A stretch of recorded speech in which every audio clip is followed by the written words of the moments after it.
नारद जी पूर्व जन्म में क्या थे, किस प्रकार से उन्होंने तपस्या किया और सेवा किया जिसके कारण वह श्री ब्रह्मा जी के पुत्र के रूप में उत्पन्न हुए या मानुष पुत्र के रूप में उत्पन्न हुए। जय हिंद साथियों, मैं आपका साथी रघुवंश, संयोजक विश्व का सबसे लंबा तिरंगा समिति।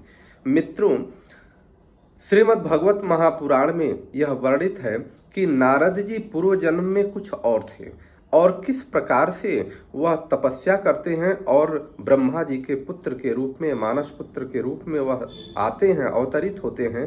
पृष्ठ संख्या 902 के आगे हमें यह जानना होगा, जितने भी शास्त्र को जानने वाले लोग हैं, समझने वाले लोग हैं, या ऐसे भी जो लोग हैं जो सनातन धर्म के शास्त्रों को पढ़ना चाहते हैं, सुनना चाहते हैं, उन्हें यह कहानी सुननी चाहिए। और अनवरत बीच बीच में जब मैं कहानी लाता हूँ उसको भी सुन करके आत्मसात करें कि हमारा सनातन कितना श्रेष्ठ है।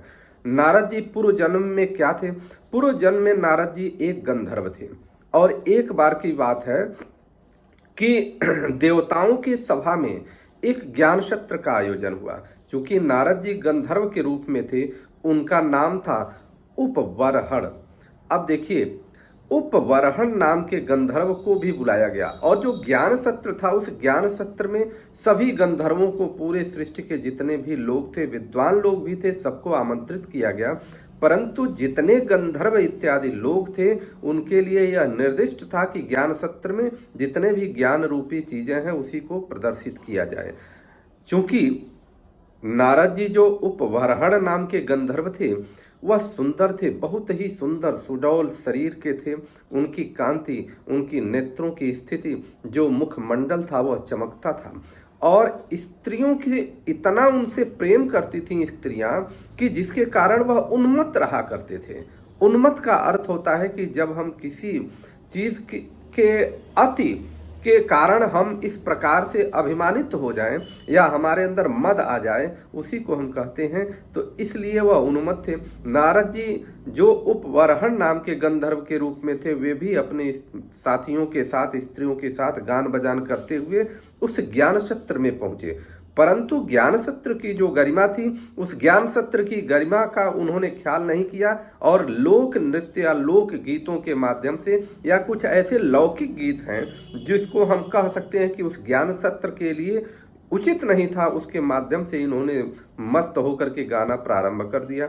इस पर सभी देवता, ऋषि इत्यादि बहुत दुखी हुए और देवताओं ने दुखी होकर के इनको शाप दिया कि तुमको इतना भी ज्ञान नहीं है कि किस प्रकार का ज्ञान सत्र चल रहा है। जा, तुम्हारी बुद्धि अगर इतनी है तो तुम शुद्र के रूप में हो जा।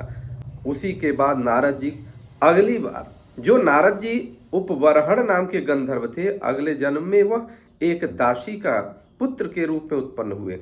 परंतु यहाँ पर एक विधान बताया गया है कि दासी के पुत्र तो हुए, लेकिन उनका जो संतों की सेवा का और ईश्वर के प्रति आस्था का जो भाव था वह प्रबल रहा, जिसके कारण वह फिर से अगले जन्म में ब्रह्मा जी के पुत्र के रूप में, नारद जी के रूप में प्रकट हुए। इस प्रकार से नारद जी का यह क्रिया है और नारद जी का यह जन्म है। हमने आपको बताने का प्रयास किया। श्रीमद् भगवत महापुराण के 902 नंबर पृष्ठ से आगे की यह कहानी है। आप सभी लोग सुने। शास्त्रों का अध्ययन जरूरी है। शास्त्र अगर नहीं जानेंगे तो हम अपने धर्म को सही रूप से समझ नहीं पाएंगे और हमारा धर्म सही सही में क्या कहता है वह नहीं समझ पाएंगे। इसलिए शास्त्रों का, संतों का संगत रहना जरूरी है। जय श्री राम, जय श्री कृष्ण।